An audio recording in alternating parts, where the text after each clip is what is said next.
jambe yala jansa lo kangi nye tandara namda rasa vechenye tongve chizezek nye je tokara lebanze kanda sebe toramat Lenzon dungan chize we dozo kun la yang Daje yang la tujo yang de so duda chodo nye mo nye Leje jadro doze je mare meza dungan nyu Chinye jonze rande nandone Sajjo tarsa yondo lozo jose tuwe go juda chunye dala mense jambe yalad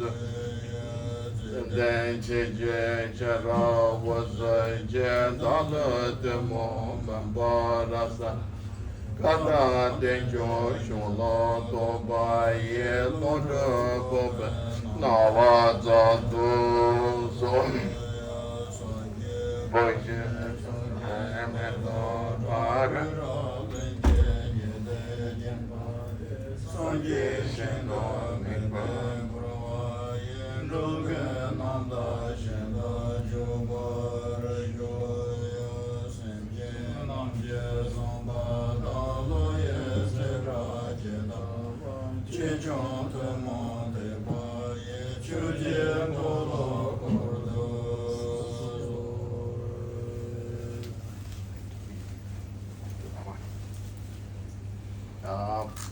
Good evening to you all.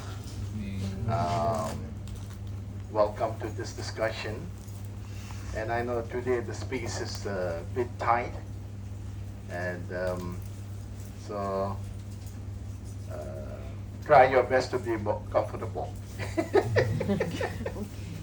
Anyway, I'm very happy to have you all, and this discussion that I have thought about many months, because I interact with many Dhamma brothers and sisters, and particularly who have just become a Buddhist, and many of them seem to have the same issues, how I should begin, what I should practice, and what will be the best way to practice. And there's another teaching that explains everything from morning until you go to bed, what you're supposed to do. This is the second part where I will discuss how we recite the mantra. Because many times I met so many Dhamma friends telling me that, oh, Rinpoche, I recite this mantra, that mantra, so many mantras, it seems more than me. And many Dhamma friends seem to know more deity than me. So I think it's nothing wrong, it's good. That shows that you're working very hard. But then I thought it will be much more meaningful, not just recitation of mantra. If you can add this points, incorporate with this point, then your simple recitation can be very, very productive. And this is the main purpose of having this discussion. And I know mantra recitation is one of the very important part of Buddhism as a whole, and particularly in Tantrayana. So now what mantra means? It means in Sanskrit, man is basically refers to mind. Tra means to protect. So why we need to protect our mind? Most of the time we always think that something coming externally that to harm us. There's a Mara, there's so many things that's going to harm us. So I need to protect from external threats. In certain cases, it is true, a lot of harm from non-being. But according to many gurus, well-practiced gurus, stated many times in their advice, the actual danger comes from within, from our emotion, our negative emotion. Because external threat, you can close your door, even if you would, close your window and you can remain at home, so you are safe. But internal threat, you can't escape. So it is very important to protect ourselves from external threat, which comes from mainly negative emotions. And particularly in Buddhism, emotion is something that we need to tame. Initially tame. Of course, firstly we need to recognize the emotion, and secondly, immediately when emotion arises, we should come with the antidote, how to deal with these emotions. And finally, we should never give any space to emotions. Once we are able to do this, emotion have no power. A lot of us, we think that, anger is something difficult to give up. It is true. When you're angry, it becomes very difficult. When you are angry, at that very moment, if you're asked to give up anger, then you get more angry. You may think that somebody is like trying to bully me, or trying to look down upon me, whatever. It's difficult. So to deal with this kind of emotion, this is the practice that you can embrace. And also, I think there could be many reasons. There are few reasons why it is difficult. Firstly, we never notice. Because when emotion comes, it comes so gently, and sometimes can be soothing. For instance, when you start to practice meditation, when you start to fall asleep, you feel very comfortable, and sometimes you feel like you want to invite sleepiness, doing the meditation. So you let it come, and then what happens is when it takes root inside you, then it overwhelms you, overpowers you. So you are basically, under the control of your negative emotion.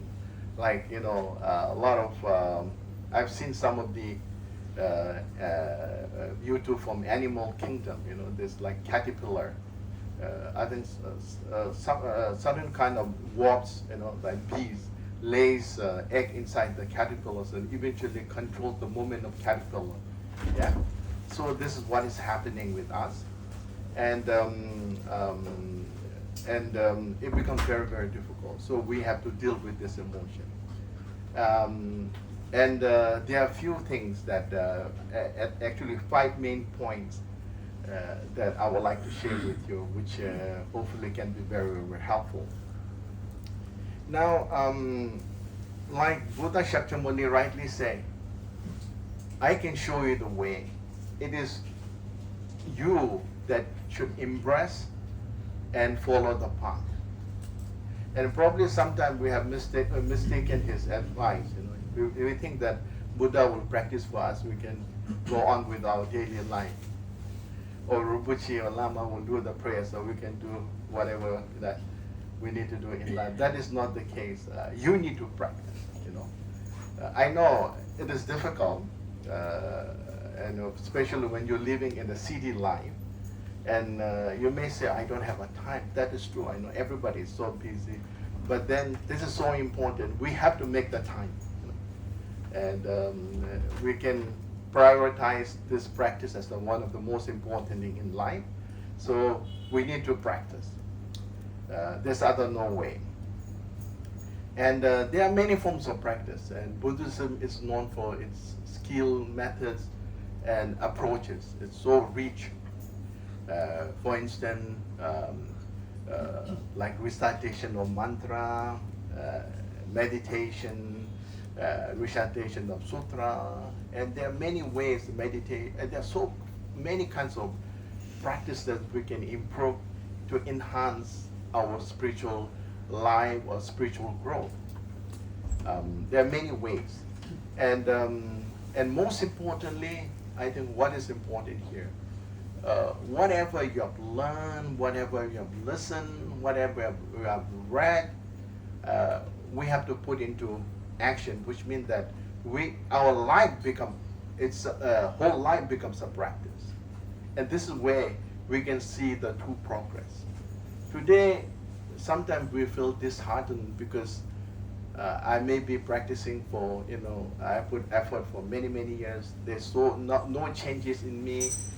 Maybe Buddhist teachings are not so beneficial, or Buddha is not powerful enough.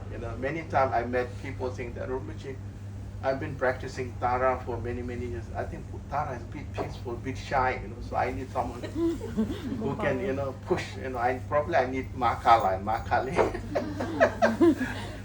So this is not about what you practice. It's about how you practice. So we have to, because the way we practice maybe is not the right way, and this is where we are failing.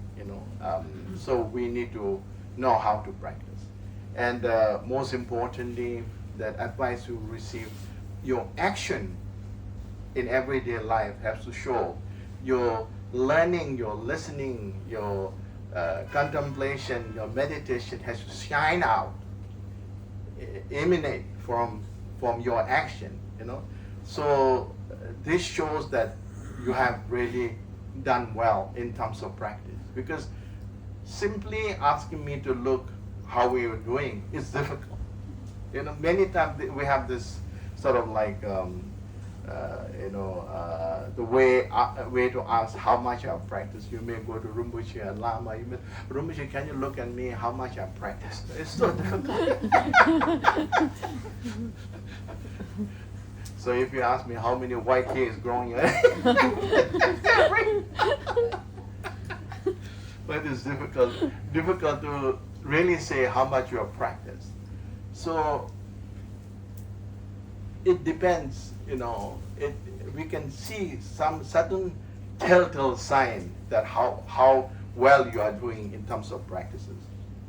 So this is where, whenever that you need to overcome your emotions, and if you are doing well, that shows that you are doing well in terms of practices.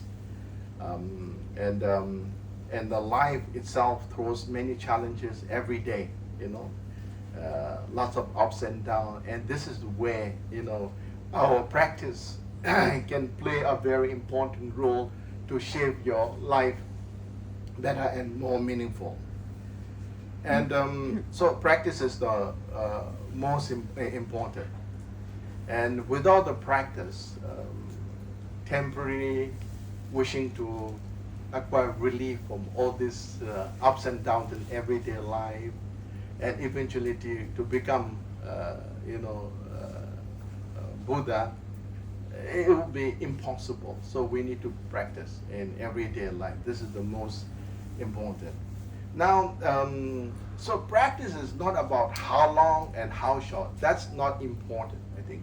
Practice is about how you practice. It doesn't matter. Maybe you spend 5 minutes, and if you are able to incorporate all the technique which I'm sharing now shortly, and I'm not saying that these are all. There could be many approaches. Then one should see which approaches works better for you. So that's what Buddha said. You cannot simply follow because I said. This makes Buddhism is so unique. Buddha said that even if I said, if you don't agree, you're welcome to disagree, and you don't hear from anywhere. Only in Buddhism. So if you find this doesn't work, then you can always look for another ways where practice can be meaningful. But regardless, short or long, you must practice. So mantra here is you must practice. And coming to the main important points, whatever you practice, I think most important here is what makes your practice more meaningful, extraordinary is to be inclusive. This is, I think, very, very important. Because in Buddhist, purely in Buddhist term, me, my, I is a dirty word. So probably you may not see in Buddhist dictionary. So we, and this good reason, because we have been saying we, and we still here. And probably maybe 100 years next time, I may see you in Singapore. If you always refer to me and I. So in Buddhism, whatever we do is us, we, not I and me. So and this is one of the main condition, one of the main factor where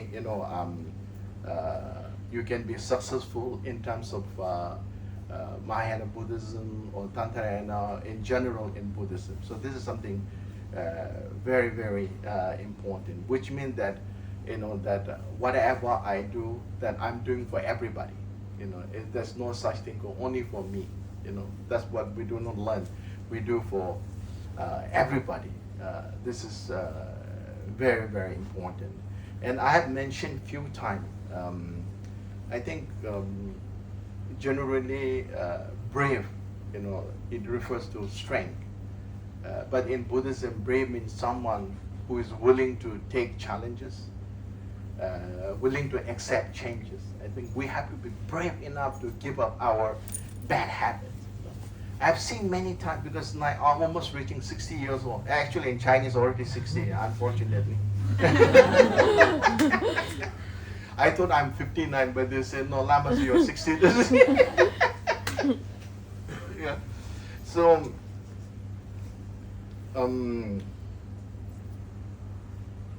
yeah. What I said, I forgot. 60 years. I was 60 years. So, success in Buddhism is to have an inclusive attitude. That means you are practicing for everybody. It's not for oneself. This is the most important. Now, today, I think there are just less and less people are able to spend many hours in Dharma practices. Because not because you are lazy or because you have so many commitments in everyday life. So it becomes very difficult to devote all your time. Yeah, all your time. So and this makes more important, more important, to focus on main point.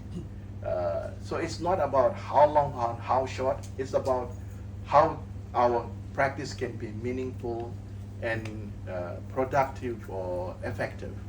That is the most important. And you cannot just spend time without engaging this point. Then it becomes meaningless. Sometimes you may recite 100,000 times, mantra, and in your mind you may, okay, please make me rich. Let me give a luck so I can strike a lottery, or I can buy a big house, or I can find a good husband or wife.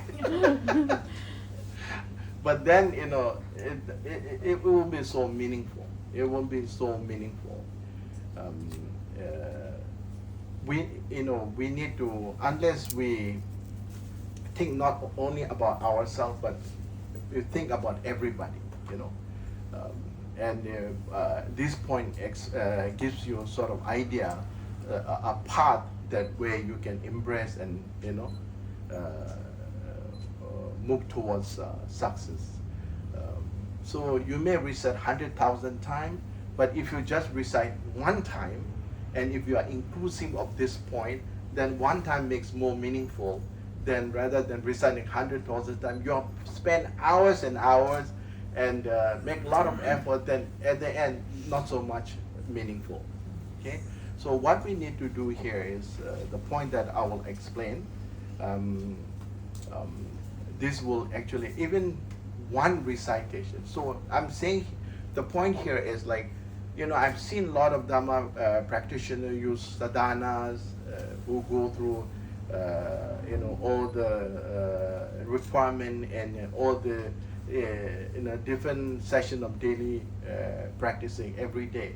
But there are many who may not know how to follow the sadhana, but who wish to recite the mantra. And how I'm going to help you is even with the simple recitation of mantra, but if you are inclusive of this point, probably you may spend 5 to 10 minutes, but then still, your practice can be very, very meaningful and constructive. Otherwise, you spend hours and hours, and there's no meaning at the end. And so I think this is something I think very, very important. So basically, there are 5 points. 5 points. Suppose if you want to recite Tara mantra, probably most people you may be reciting Tara mantra. Yeah. So whenever you go to see Rinpoche or Lama, they will ask you to recite Tara mantra. Everybody knows or Rinpoche will ask you to recite Tara mantra. It's not because they are lazy or because it's easier. Because I think Tara represents everything. Tara represents hope, strength, wisdom. So we all advise to recite Tara mantra. So when you recite Tara mantra, let me first briefly explain the 5 points, and later on I will try to explain you intensively, more in detail. So refuge is must. When you recite, you may spend 5 to 10 minutes. Maybe you can, if you can't afford a quiet place, then there's no choice. But if you can afford a 5-10 minutes, a quiet place at home, or maybe at office or wherever, if you can, even in outside garden or wherever, you can find 5 minutes or 10, at least 10 minutes, So you think about, okay, I'm taking refuge from Mother Tara, which means that I believe. That's the most important. And the second point, as I mentioned, we have to be inclusive. We must have this attitude of,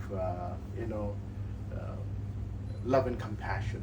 Okay, I want to practice not only for myself. I want to practice for everybody. So you are representing everybody. That's very, very important. And the third point, visualization. You need to offering. You need to offer yourself. Or whatever you think the best in the world to make offering.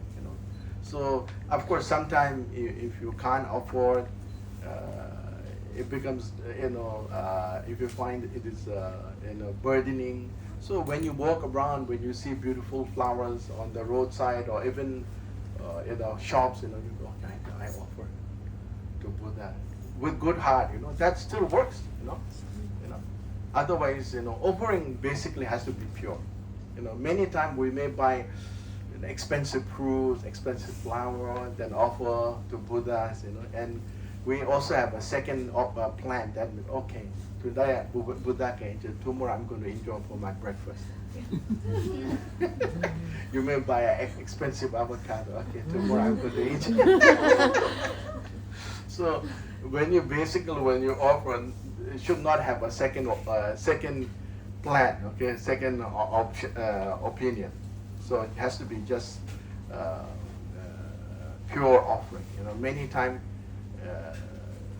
people on the room, if you see someone so beautiful, what will we say? What do you think? I say, I offer to Buddha, oh, so beautiful. I wish everybody be so beautiful. If I see somebody so handsome, why should I get jealous? I say, okay, I offer this beauty to everybody, so everybody can be handsome like the person. So, is in Buddhism, it's about how you utilize, whatever that comes in your way. You have to be flexible in thinking. We have to be open-minded. As I say initially, where I think where I left off, one has to be brave. One has to be brave.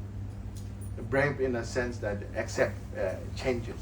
Accept changes. I think this is very important because I think many times I met Dharma friends or practitioners.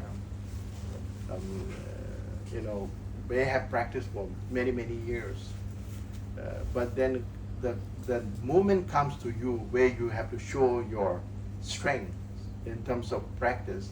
This is where you let let your anger or whatever that comes in front of you. So even though artificially you may it's it's like a self-deceiving. You may do all the ritual, everything, but when times comes to really act positively according to what you learn, then this is not there. Your natural, I won't say natural, all these negative emotions are not part of our natural character quality. This is just, we call it passing stand. Somewhere along the way we have somehow gather all the dirt, which is not natural. So let this lead your way. That means that it will ruin your life. Okay, so that means, okay, today I start to practice and I will give up my whatever bad habit. Even though there's a saying, bad habit die hard. But we need to be brave enough to give up our bad habit. Otherwise, you will never see changes, never see progress in you. Many times we feel so sad of how come I practice so long, nothing is happening to me. It's not because your practice is less effective or it's not right kind of practice. It's because I'm not giving up my what do you call bad habits. That we may be so used to not only this life, many lifetimes. So we have to be ready to give it. This way we can see true progress. And actually, visualize. Number four is the visualization, which is the most difficult part for many people. Visualization is difficult when you do not visualize. If you visualize, it's not that difficult. We practice every day, so it just comes naturally. Whenever we need to visualize, we visualize. But then, if you're not used to, maybe it's difficult for many. But if you ask someone that you like, someone dislike, you were asked to, even by simply referring to names, and you instantly have all the construction. Probably better than the artist. So this is because simply that you are not used to. And the fifth point is where the recitation mantra, and then followed by, after short mantra recitation, then you meditate and you dedicate. These are the points that now I would like to elaborate, and probably this may be helpful to you.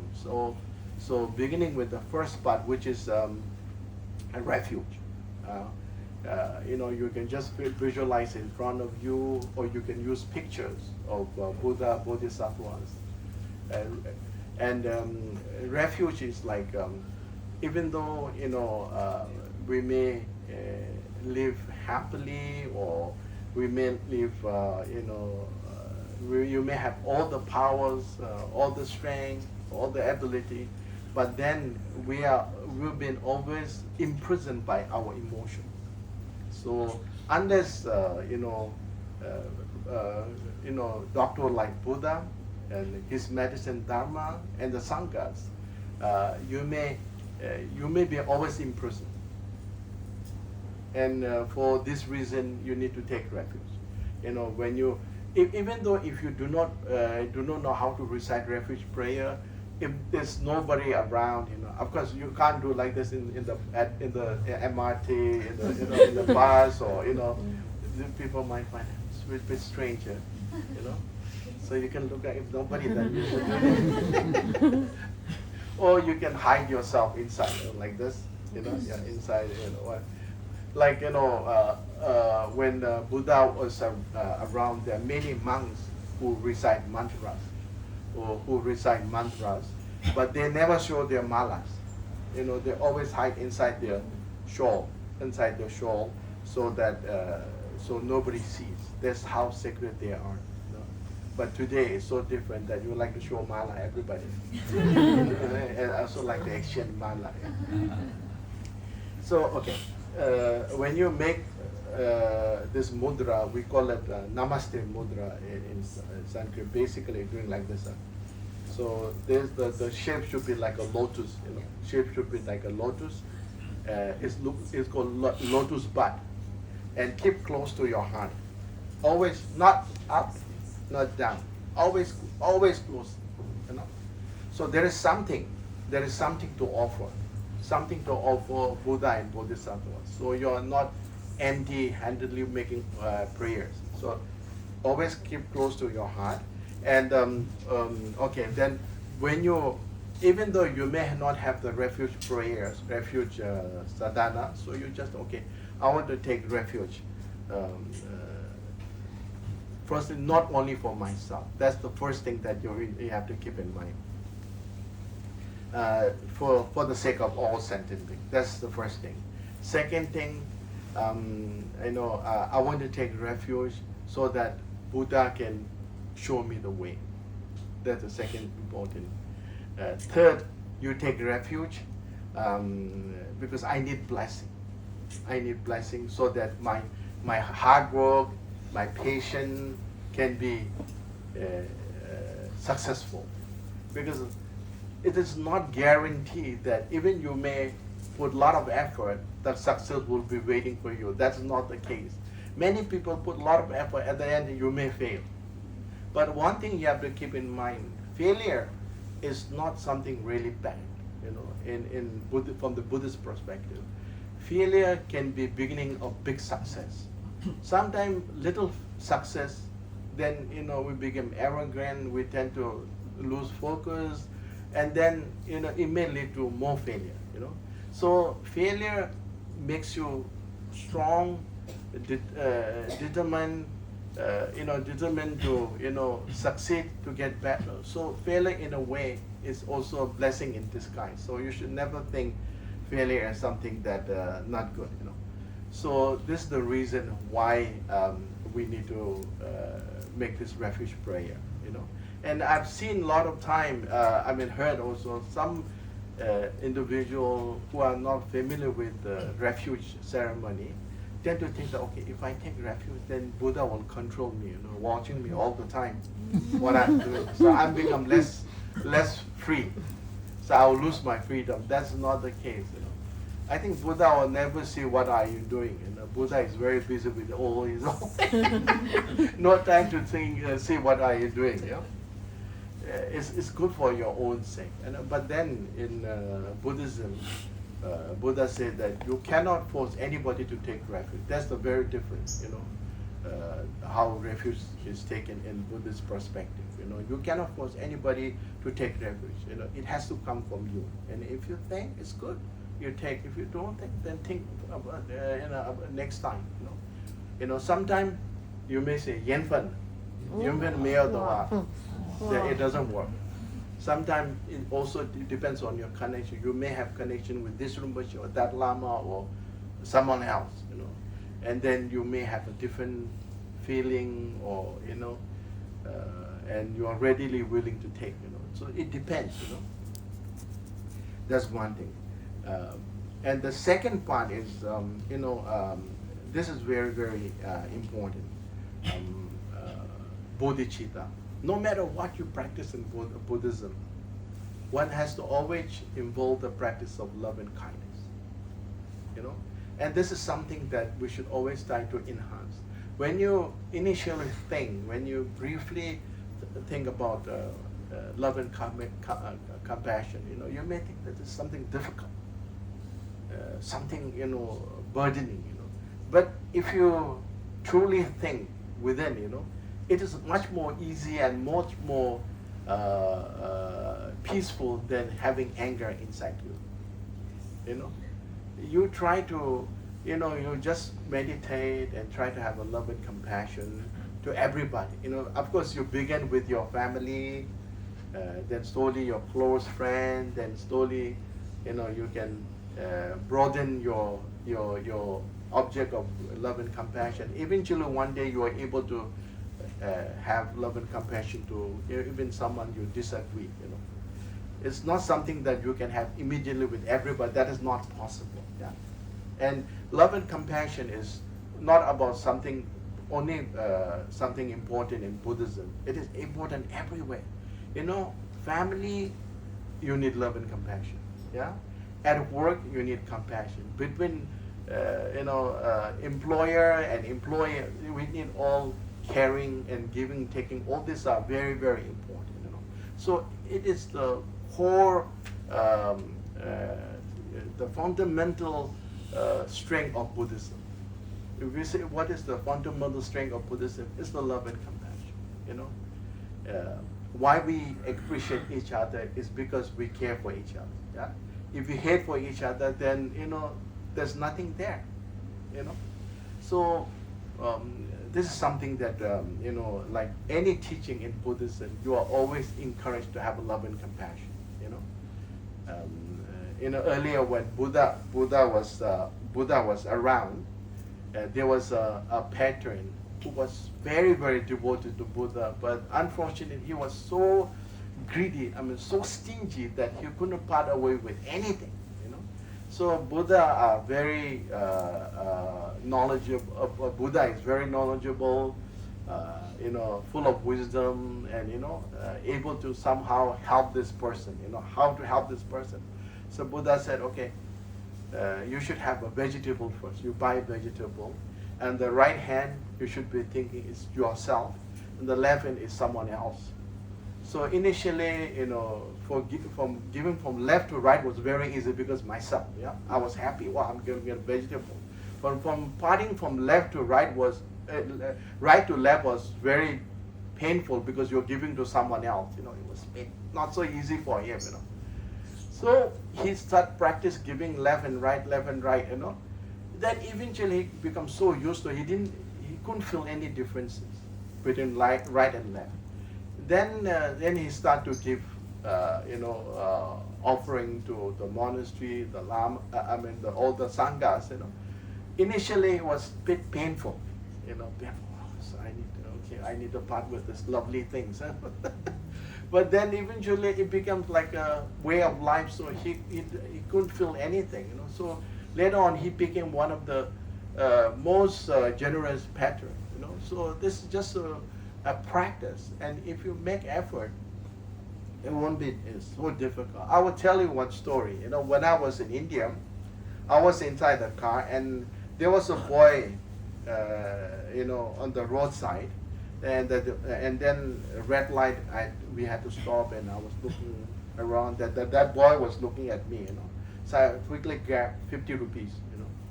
Call this boy. And then I give him this 50 rupees. I make it like a trash paper and give it to him. Because otherwise, so many around there, everybody will jump in. Then you have to run away. So I give one 50 rupees. And then he thought, okay, this guy gives just 1 rupee or what. He didn't bother. He didn't smile also. So then after that, he looked, 50 rupees. His face changed. His face changed, and the smile he gave me, like it was so powerful that it like shaken me. That appreciation and that the happiness that I was able to generate from this just 50 rupees. So then I came to realization that it's like helping others can make you also very happy. That's what Buddha said. So this is something that we need to enhance. Now the third point is offering. We can visualize everything in this world and offer. And Buddhism is one thing that if you can't afford, it's okay. You don't have to offer money or whatever. You just visualize whatever the most precious thing in this world. You make offering to Buddha, and Bodhisattvas, and of course your body, speech, and mind, which means that you are showing your dedication, and also you are totally surrendering yourself to your goal, which shows a total commitment. It's also kind of respect. So this is something very, very important in Buddhism. You know, like you may see many Rinpoches or Lama, all the His Holiness. You know, now and then they will always have big ceremonies. You know, big ceremonies like Chop ceremony. You know, offering all this. This is mainly to cultivate merit. So this is very, very important one. By doing so, we cultivate. You know, we cultivate merit and wisdom by doing so. Merit is the source of our happiness, temporal happiness, success, everything, beauty. You know, all this comes from merit. Yeah, merit comes from merit. So whatever we do, you know, when we are bound within we call it the three sphere. You know, three sphere. Like now, whatever we do, because like suppose when I'm conducting this teaching, for example, I know that I'm conducting teaching. I know you are listening what I'm saying, and then there's an action, you know, involved. So as long as I have this, you know, these thoughts, whatever merit you cultivate, it becomes the thought of merit of just a merit, collection of merit, which is also very, very important. Like bodhisattvas, when they reach the first bhumi, when they attain not full realization, you know, bodhisattvas, when they reach first bhumi, then they are able to practice this, they are able to cultivate the merit of wisdom from their practice. And this is the source of enlightenment. So it is very, very important. And the fourth part is, now this you know, the points you have to you know, incorporate with the recitation of mantra. Yeah, refuge, bodhicitta, offering, and now visualization. Even when you recite just one mantra, when you just recite one mantra, if you incorporate all these points, then it becomes a complete. It becomes a complete and very profound. Otherwise, if you just recite Om Tari Tuta, Om Sambala Zalan, Om Guru, Om Beza Guru Brahma, or if you recite so many mantras, there will be benefits. But then, you know, not much as you may wish. But if you are inclusive of all these points, then even one recitation of mantra can be very, very profound. So this is very, very, very important. Now the fourth, the fourth point is visualization. This is, I think, the most difficult part for many. You know, many times I was asked, Rinpoche, can I do away with the visualization and just recite the mantra? Unfortunately, we can't. You know, so what you can do is, like, suppose you are practicing Tara, you can have the picture of Tara in front of you. You know, that's one way, and look at the Tara picture and then follow all the points. And or it is also part of meditation. So when you practice Tara with this all this point, it is a part of meditation. So you don't have to do meditation separate. It is already, we call it in Tantrayana, there are two main practices are involved. One is called constructive, and second generation and completion. These are the two practices. One is you construct deity, other one is you dissolve the deity. Okay, so you can, if you want to construct in your mind mentally, you can first think about the face of Tara. You know, try to look Tara. Don't look other part. Just look at the Tara. Close your eye. Look at the Tara. Close your eye. So after some time, you are clearly able to crystallize Tara in your mind. Okay, and then when your face is very clear, and you go down towards from face to heart, there's not much to visualize from face to heart. And then look picture again, you try to concentrate. And finally, the whole body. So this way, you can build up the whole body of Tara, visualization, you know. And then when you visualize Tara, it has to be always in translucent form. We cannot think Tara like our physical body made of 4 or 5 elements. They are translucent. It's the body of wisdom, you know. It's translucent. It's like you know, but which has all the quality of Buddha and Bodhisattvas. Okay, so that's how visualize Tara. One by one, look at the picture and try to construct, and slowly you get better and better. Yeah, and then once you're able to, if you practice every day, then once you get used to it, then it becomes easy and easier. But if you practice one day, then you live for few days, and you practice, then live for 1 week, then that is not going to improve. You know, you will fall back, you go back to same difficulties. So practice is about doing every day. You know, when you practice every day, and then even difficult practices becomes easier. So this is something very, very important.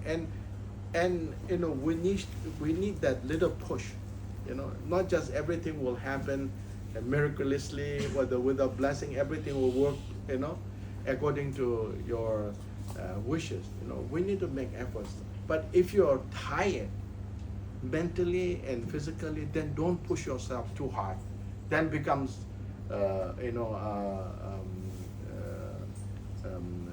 obstacle.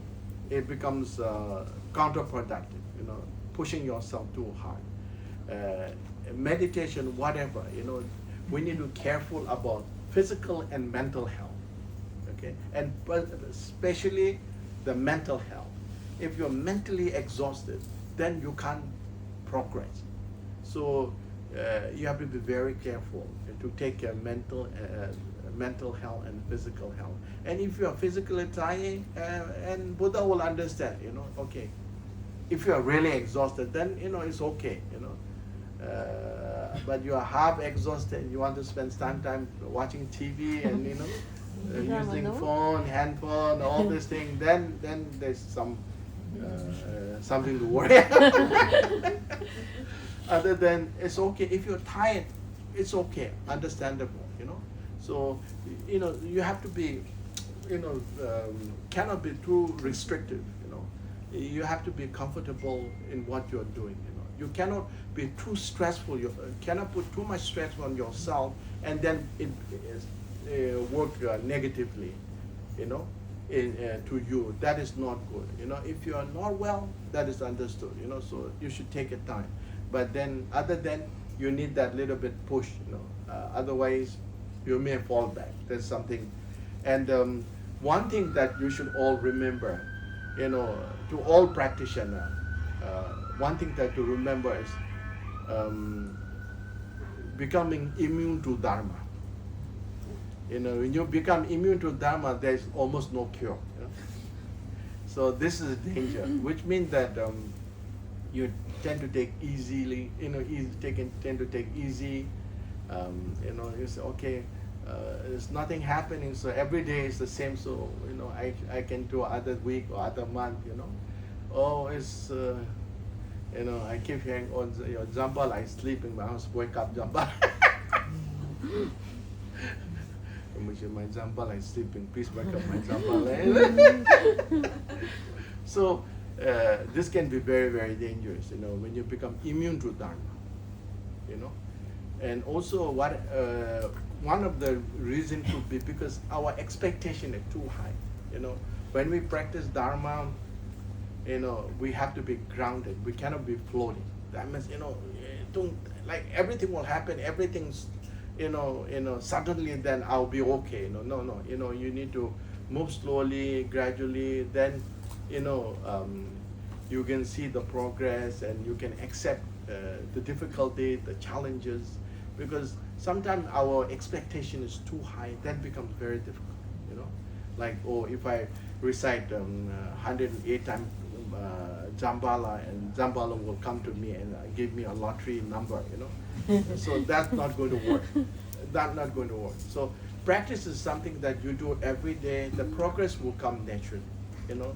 Like I've been practicing like almost at least 50 years, you know, almost 50 years, and I mean, you know, I'm happy, you know, and the progress is gradually made. Everything is like falling into line. Everything is happening, you know, as expected, you know. Only thing like when you have a unrealistic goal, unrealistic wishes, that becomes difficult. So something that we have to keep in mind. And now come to recitation of mantra. There are a few things. First, you try to, you know, try to get the picture of the deity as clear as much as possible. And then initially when you recite the mantra, your focus should be the deity. Yeah? And then when you're clear about the visualization, then your focus should be the mantra, when you recite mantra. And you should always hold your left hand, you know, your index finger and your thumb and index finger. Yeah? Always these two. Yeah, always. Keep close to your heart. So always recite like. If you are not tired, recite here. Sometimes if you're tired, then you can, you know, rest on your knee or on your you know, on your thigh. It's up to you. But initially, when you become your recitation, always keep your close to your heart. Recite like this, you know, always, and make sure that you're sitting in the right posture. You cannot recite. Then you start seeing not Buddha stars. So you should never, you know, use a sofa to practice. So maybe on the ground, on the floor would be much better. Like this, always. Never use your right hand. Only some of the raw food deities we use like right hand. You know, always left hand. And always pull in. You know, the mala always pull in. Never throw out. You know, like one time I saw somewhere that, you know, one guy was reciting on the right hand, and he was not pulling in, he was throwing mantra out. You know? So you cannot throw like, you know, chant like this. You have to pull inside. There are certain requirement when you do certain prayers, and when you're asking deity to leave. You know, suppose you have a statue, somehow you need to remove the statue due to, you know, whatever reason, you know. So akapocho, there's a prayer that way you ask deity to leave, so you know, use, you know, finger to throw out, you know, not in, you know. So all the time. And some of the again, you have to see some of the deity you again have to use right arms, but mostly left arm. Yeah. Until you are not tired, you use your left like this, close to your heart. But if you are tired, then as normal, you know, wherever you find comfort, then you can do that. There's nothing wrong. And then, and that is the second part. The third part is when you clear about the mantra, you know, when you're clear about the mantra, like most of the mantra, like Tara is a female deity. The mantra is arranged clockwise. Om Tari Tu Tari Turi Soha. You know, suppose I'm the thumb, so letter arrange Om Tari Tu Tari Turi Soha. Yeah, Om Tari Tu Tari Turi Soha.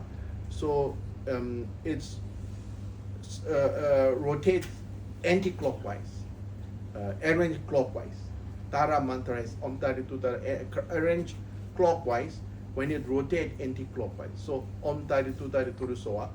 When you rotate anti-clockwise, but arrange clockwise, most of the female mantras. So female mantra is as if you're looking from inside, you're reading from inside.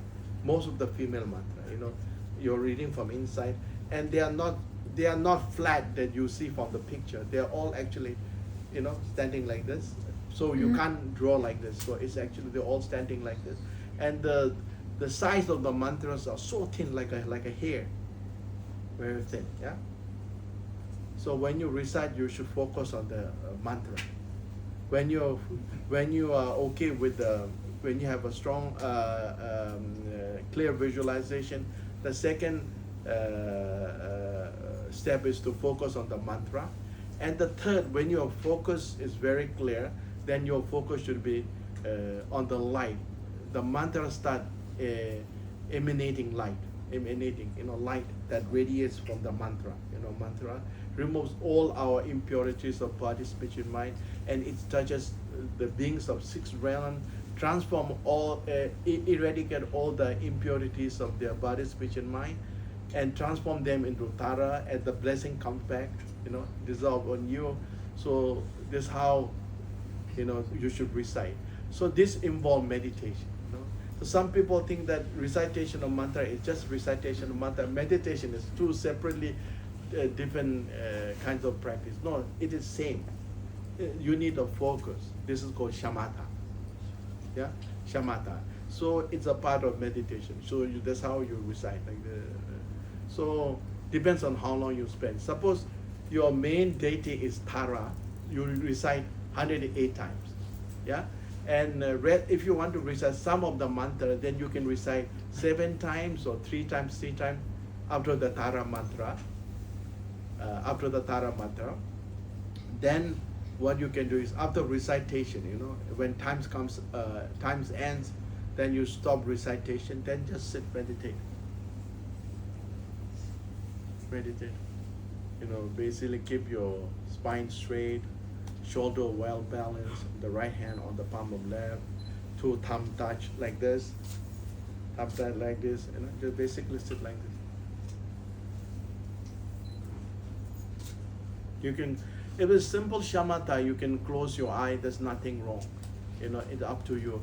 But in Mahamudra, certain part, you need to open your eye, not too wide.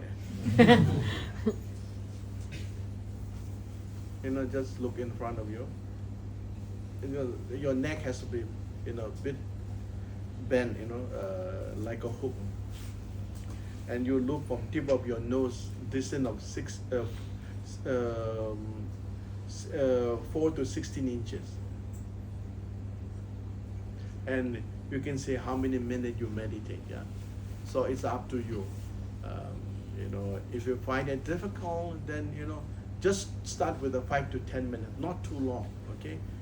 Even practice cannot be too long, because if you're too long, then slowly you tend to lose interest, You have to keep your interest alive, because this is not short-term practice, like whole long-term practice, So you need to keep that energy and your level of interest intact. You do it in strongly, forcefully, with full of strength. Then after some time, then there's no strength, nothing, no interest, everything is gone within a day. So that shouldn't be the case. This is something that you should do every day. And finally, once you finish your recitation and meditation, it is always good to recite 100 syllables. If you know the long one, or if you do not know the long one, you can do always the short one. Om Beza Satu, Beza Satu. It's to mending any broken samaya, or during the practice you have somehow you have thought something, something not right, because during the practice you're only supposed to think only about the practice rather than practice. If you think something else that's not right, so you ask for forgiveness or blessing so that your practice is preserved. Yeah, and finally, dedication. So whatever merit you acquire through the practice of recitation of this mantra, you need to dedicate for everybody. Okay, this mantra I dedicate for everybody, the well-being of all sentient beings. This is mainly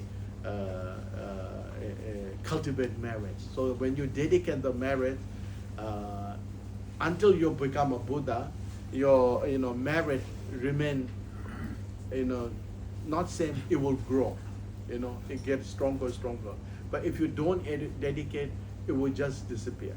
It's like dropping a water on the hot floor, it will just dry up. If you drop the same drop of water into the ocean, it remains until the ocean dries up. So this is how you should practice. So basically, you need to remember these 5 points: refuge, second bodhicitta, third offering. Okay. Of course, the most precious offering will be to offer yourself, your body, speech, and mind. Okay. Fourth is to visualize the deity, and the fifth point is to recite the mantra.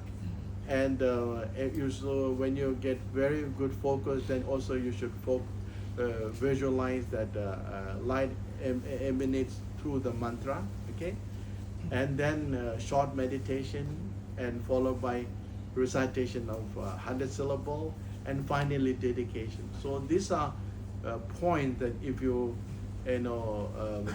cooperate with your practice, even with the simple recitation of mantra, it becomes a complete practice. Or else, you may spend a lot of time, then yes, there's a benefit, there's a benefit by reciting mantra, but not much as one may wish. Okay, so this point can be applied. So hopefully this is helpful to you, and I think I would like to leave it here, and if you have any question, then I will take question. Okay, and I also have